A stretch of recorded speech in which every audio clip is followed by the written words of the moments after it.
Hi. If you're watching this, you don't need me to tell you that you're feeling pretty shit about your relationship right now. That's a given if you've done a search for feeling lonely in my relationship. And I suspect that you're not just feeling lonely, you're feeling like you have nowhere to turn. You don't know what to do to save your relationship. And I'm saying you want to save your relationship because if you didn't want to save it, you wouldn't have searched for ways to understand how you're feeling, what you're going through. And I'm prepared to suggest that if you're feeling lonely in your relationship, it's because at some point over the past number of years, you've drifted, you've possibly started to live separate lives because you've got children. And now that the children are older, they're perhaps about to leave home or have left home, you're beginning to notice where the gaps are in your relationship. You still love your partner. You're still in love with that person you met way back when. And you hanker after those days that you used to have. And it's only recently that you've started to acknowledge that things have changed so much. And I know that's difficult. And those changes might be big changes. It might be you've both decided you're holidaying separately because your interests are such that actually it's not that you don't enjoy time in each other's company, it's just that you don't share the same interests. It could be that the only things you do together are actually go to bed. And even then, you're going to sleep more often than you are enjoying each other's company and having fun like you used to. It could be that work has suddenly taken over your life.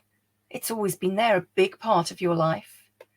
But somehow, as you're reaching this stage in your life and your career, it seems to be taking on even more priority.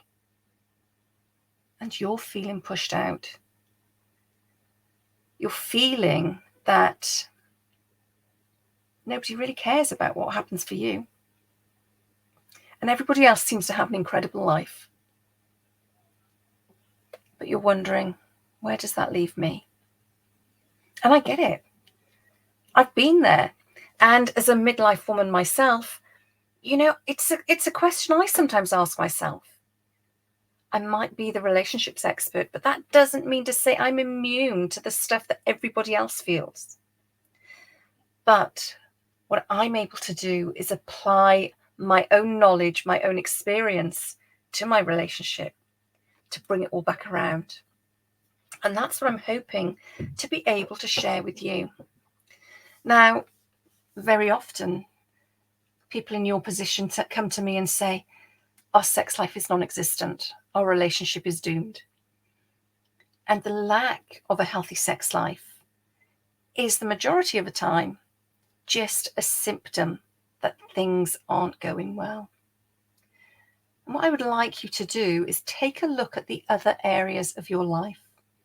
The key areas that I focus on with my clients are obviously relationships, but finance and money, health and wellness, and your career or your business, depending on whether you're in the workplace as an employee or whether you own your own business. And have a look and ask yourself, truly, honestly, is everything okay in those areas of your life? And when it comes to relationship, don't just think about your intimate relationship with your partner. Think about your relationships with your children, with your parents, your siblings, your friends, your work colleagues, your church peers, whoever else you have relationships with on a daily basis. Are all of the relationships that are important to you working as you would want them to? Then look at your money and finance. And there are so many couples who have money secrets from each other.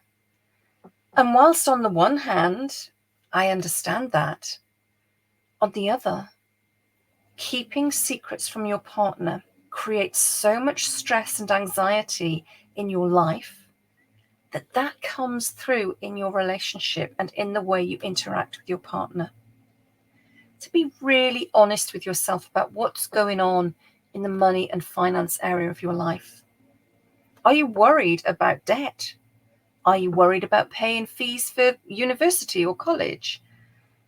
Are you worried about some other financial commitment that you have? Maybe the mortgage has gone up. Maybe you need to get a new car and you're not sure how you're going to finance it. Maybe you're noticing a massive increase in your energy bills, your food bills, whatever it might be, and you're not quite sure how your monthly income is going to stretch to those. Of course, it could be any other money or financial worry that you have. But be honest with it. Be honest with yourself about it. Get a notebook or make a note on your computer somewhere and just jot down all of those things that concern you about that area of your life. Then do the same with your health and wellness. Because if you're worried about your health and your wellness, you're not going to be relaxed when you're in an intimate situation, when you're in the bedroom with your partner. Equally, if you're worried about your partner's health and wellness, you're not going to relax the same. All of that comes through in your interactions in your relationship. So again, write down what you're worried about. It might be that you just want to lose a couple of pounds and that's what's stopping you from feeling really sexy and from letting yourself go. It could be that you're worried about something much more serious. Maybe you're getting regular headaches that you don't know what's causing them and you're a bit nervous about going and seeking some medical help. Or perhaps you know that you need to address your exercise. You need to be exercising more, but you're worried what your partner may think. Let me tell you, your partner will be supportive of whatever you are doing to try to improve and prolong your health and wellness. Assuming, of course, that actually the relationship is pretty good. It's just that you've drifted apart. And there's a whole load of other stuff we can talk about, but that's not for now. So when you've looked at your health and wellness, then look at what's going on in your career or your business. Are the relationships in the workplace or in the business sound? Are you happy to be going to your place of work or your place of business and spending the majority of your time with those people? Are there things going on at work that you haven't shared with your partner? Are there things going on in the business that you haven't shared with your partner? What are you concerned about? What are you worried about? What are you hiding?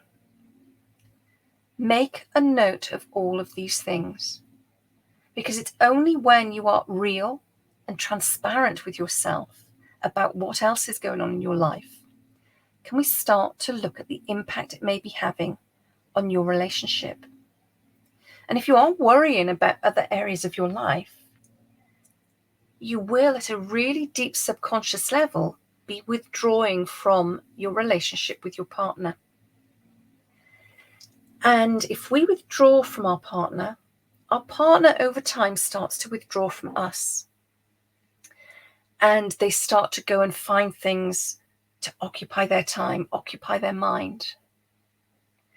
And of course, over a period of time, and for some couples, it can be as short as a month or two, and for others, that period of time will have spread over a number of years. But gradually, you get used to living those independent lives until one day you get to the point where you are today and you think, I actually feel really lonely in my relationship and I don't understand why, and I don't know what to do about it. And my hope is that has given you a little bit of an idea, a little bit of an insight into what might be going on for you. Jot those things down on your computer, in a notebook, in a journal. Be really, really open and honest with yourself and see what it brings up. And, if you don't want to talk to your partner about them, and I acknowledge it's not always easy to talk to your partner, drop me a message. Drop me a DM if you're on Facebook or LinkedIn or Instagram. Or send me a message on email. I'll put the details below here. And let's see how we can move you forward. But you really don't need to feel lonely in your relationship. If it's something that can't be fixed, then we need to look at fixing you. But that's a conversation for another time.